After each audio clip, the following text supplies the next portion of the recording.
It was a challenge to try and capture something as iconic as Alcatraz. You know about this. This is arguably the most famous prison in the world, and now you're in it. Just the space, the physicality of it, because it's quite claustrophobic. When modern-day prisons are designed, they really consider not intimidating people or making the spaces, as least stressful as possible. Well, Alcatraz didn't suffer from those restrictions. They did the research, they went out, studied Alcatraz, not just from books or internet. They were actually there to feel the environment, so it really sets a mood that gets you a little spooked. Well, we kind of started with the base layout of Alcatraz. The entire island we ended up roughing out in kind of a white box form, and then figuring out what play spaces we wanted to use out of that, what would be the most interesting areas to play in, and the connections between spaces, and spaces that the public doesn't necessarily get to go into. We really did a lot of pushing to really enhance that psychological horror aspect that we're really looking for. And this is a really good opportunity to really tell something special. Like I got stuck right through the gates to hell! This time around, I feel like it's been identified that there are these side missions that you're going to go out and try to accomplish. Al and the rest of the groups put together this escape plan, but the point is to get the parts and assemble this plane so they can get off the island.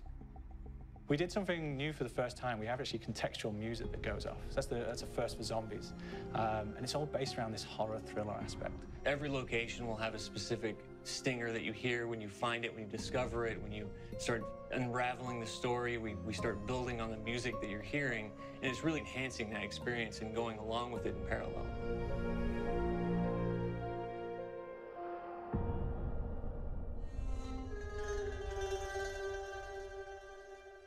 Because we wanted to embrace this kind of horror thriller element, we wanted character actors, guys who could really embody someone and then convey emotion. So that's why we went for guys like Ray Liotta, getting in that kind of guy, we wanted a frantic nature. So he plays a character called Billy Handsome, who's this kind of psychopath who would be employed by the mob to kill people in interesting ways.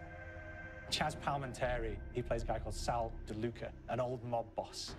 Michael Madsen playing Finn O'Leary. He's kind of worked himself from the floor, from the streets. He's got his hands dirty and the blood and the guts a couple of times. And then we had Joe Pantoliano, and he plays Arthur Arlington, who's nicknamed the Weasel. Those guys, they bring a quality and a subtlety and timing that you can't really identify or try to recreate. Bring it on! Dirtbags! You start off in the afterlife mode, and that's just going to be what's going on. You're going to try to solve the mystery from the second you start. Afterlife, to me, brings a new element, like a new puzzle element. It forces me to think a little bit more or look for the clues or kind of think of zombies on a slightly deeper level.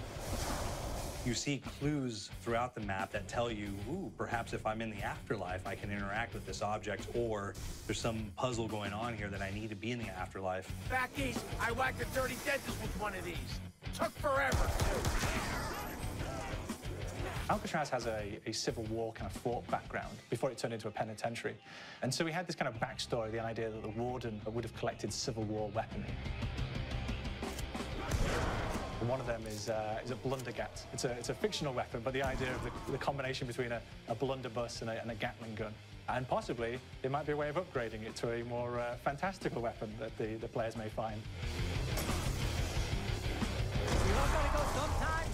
You just went now. There's one main zombie, one big zombie that's going to come through and wreak havoc on your life.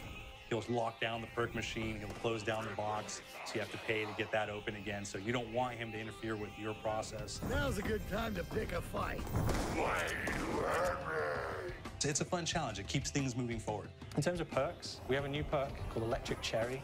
When you reload, it gives a shock around, which scales over time. Who's asking for it, greaseball? There's so much to experience in this map. Every time I play it, there's a new tactic to take, a new experience, a new objective to go for. But there's also this layer of things that we aren't exactly exposing to the players right off the bat and will need to be discovered. Don't let me go. Is it the calling we hear? We've got the undead in there, we've got these historical elements, and these fantastic actors all seem to be with peace with each other in this kind of same world. So It's magical, and our team is incredibly excited by it. This is the call.